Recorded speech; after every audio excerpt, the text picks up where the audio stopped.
Jews are running society. Women need to shut the fuck up. Blacks need to be imprisoned for the most part. And we would live in paradise. It's that simple. Ouais. Je suis désolé pour la vulgarité de cet extrait. Celui que vous avez entendu, je ne sais pas si on peut revenir, c'est Nick Fuentes. C'est comme vous le voyez, on en parlait ce matin. Raymond nous en parlait tantôt. Il sème la zizanie dans la droite américaine. Pourquoi? Notamment parce que après la mort de Charlie Kirk, il est un peu, selon certains, devenu le visage de cette droite. Mais vous l'avez entendu, c'est raciste, antisémite, parfois homophobe. On est comme dans l'extrême de l'extrême. Donc, il se passe ça dans le mouvement MAGA où on commence à dire est-ce qu'il est fréquentable vraiment? Est-ce que c'est bon pour le mouvement? D'autres questions, l'affaire Epstein qui revient anti-Trump. Et là, les démocrates, avec une partie des MAGA, veulent publier les courriels. Donc là-dessus aussi, il y a des questions dans le mouvement. Autre chose aussi, est-ce que Donald Trump est vraiment America First? Le New York Times qui nous dit, puis Stéphane nous en parlait cette semaine, avec les interventions dans les Caraïbes, d'envoyer un porte-avions Venezuela, Colombie... normalement, on n'est pas censé partir des guerres. Stéphane Bureau est avec nous pour en parler. Salut Stéphane. Salut Philippe Vincent. Nick Fuentes, comment ça se fait qu'il est devenu si populaire dans le mouvement MAGA? Franchement, c'est pas en ce moment dans le mouvement MAGA qui est populaire, c'est dans les médias mainstream. On en parle chez nous à TVA. Le New York Times lui a consacré 3 grands articles. En fait, il est influent et il est depuis longtemps. C'est pas arrivé dans les 2 dernières semaines. Il a sur X plus d'1 million d'abonnés. Il a sur ses différents réseaux des millions d'abonnés. C'est quelqu'un de très influent. C'est une influence qui se construit depuis 2016. En ce moment, la question, c'est est-ce que ça va fissurer le mouvement MAGA et est-ce que le mouvement MAGA est teinté par l'extrémisme qu'on associe à Nick Fuentes? Puis l'autre affaire, c'est que depuis 3 semaines, il y a une tempête dans le monde MAGA en raison des images qu'on voit. Tucker Carlson a reçu à son populaire podcast Nick Fuentes. Ça fait 3 semaines. Et c'est devenu une occasion de secouer le cocotier pour les adversaires aussi du monde MAGA. Et je te dirais qu'en ce moment, la véritable cible, c'est pas Nick Fuentes, c'est Tucker Carlson. Oh. C'est-à-dire que depuis très longtemps, il y a beaucoup de gens qui ont une dent contre Tucker Carlson.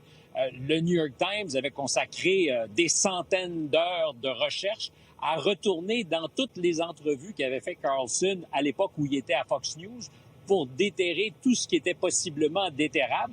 C'est effectivement une figure influente au sein du mouvement MAGA, influente aussi auprès de l'administration. On l'a souvent vu dans les tribunes d'honneur à côté de Donald Trump, de J.D. Vance. C'est probablement un de ceux qui font que J.D. Vance s'est retrouvé colistier de M. Trump. Et il est débridé.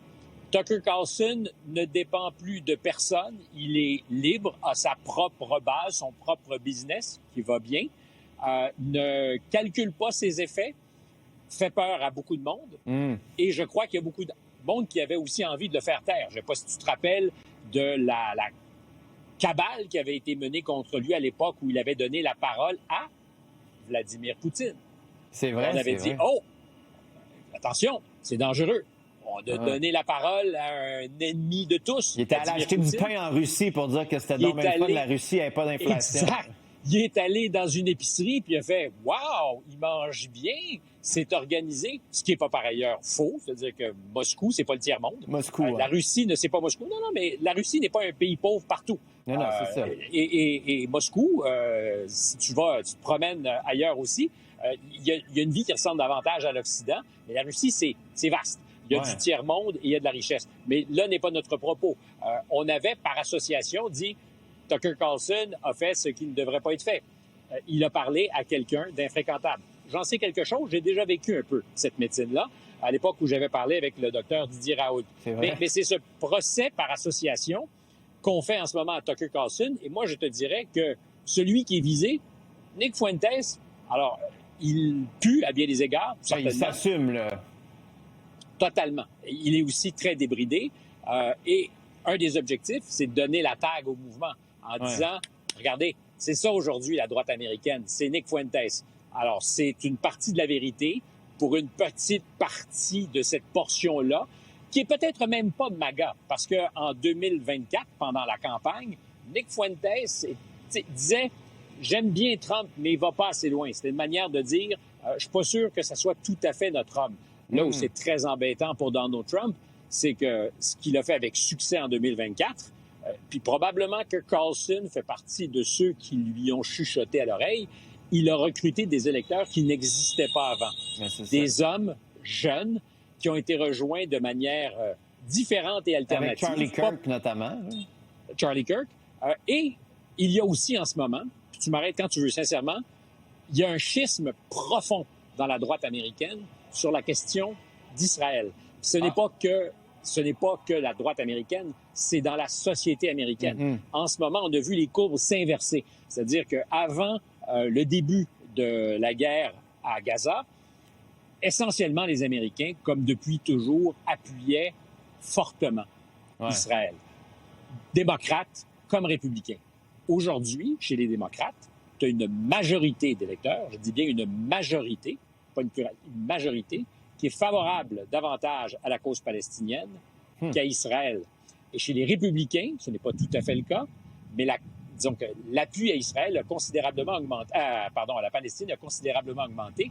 Et c'est encore plus vrai chez les jeunes. Et Charlie Kirk, qu'est-ce qu'il faisait?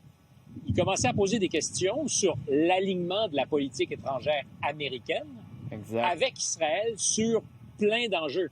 Exact. Et on parlait d'America First. C'est une des critiques qui est faite à Donald Trump. Est-ce qu'il est vraiment America First? Quand il va aider son ami Milei en Argentine avec des milliards qui sont gagés pour stabiliser le peso argentin, quand il est all-in sur Israël, est-ce que c'est la question qui est posée? Est-ce qu'il est encore America First? Et des alliés historiques... Oui, vas-y. Je veux juste t'entendre sur Epstein, parce qu'il reste comme une minute à peu près. Là. Je veux juste, parce que tu nous en as parlé cette semaine, ça revient encore. Puis ça aussi, c'est un genre de mouvement, ou un sujet de fracture du mouvement. La Marjorie Taylor Greene, tu nous en as parlé. Là-dessus aussi, les démocrates, et là, une partie de cette gang-là... C'est 4 républicains. C'est 4 républicains qui seraient associés. C'est pas banal dans les circonstances, parce que ça n'en prend pas beaucoup pour obtenir cette majorité à la Chambre des représentants, 218, pour être capable de tordre le bras au département de la justice et forcer la livraison de tous les documents. Et ce que Marjorie Taylor Greene, qui était historiquement une alliée de M. Trump, dit, c'est « Arrête, Donald, publie tout, puis passe à autre chose. » Ça détourne notre attention. On est en train de jouer dans le film des démocrates. Il y a des élections en 2026 de mi-mandat qui devraient te préoccuper parce que c'est ta majorité au Congrès qui est possiblement en jeu. Et tu oublies l'essentiel, l'économie. Et chez les plus pauvres d'entre nous, pour lesquels disais-tu te battre? Je parle toujours à Donald, là, comme si j'étais Marjorie Taylor Greene. Il y a la question de la santé. Et c'est pas vrai que c'est réglé. Et c'est pas vrai que ça ne fait pas mal à beaucoup de ceux qui sont tes électeurs. Et là, elle est en rupture de banc. Elle l'assume parfaitement.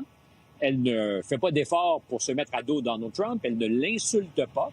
Mais elle dit, on publie les documents dans l'affaire Epstein. Il y a un problème sur le panier d'épicerie. Il coûte trop cher. Et la santé, comme le disaient les démocrates pendant le shutdown, ça pourrait nous mordre derrière. Ah ouais, on revient au jeu de base, comme on dit. Stéphane, bonne fin de semaine à Paris. Je te souhaite beaucoup de bonheur et de plaisir. Paris est une fête, disait Hemingway. Je t'en souhaite beaucoup. Salut! C'en est une.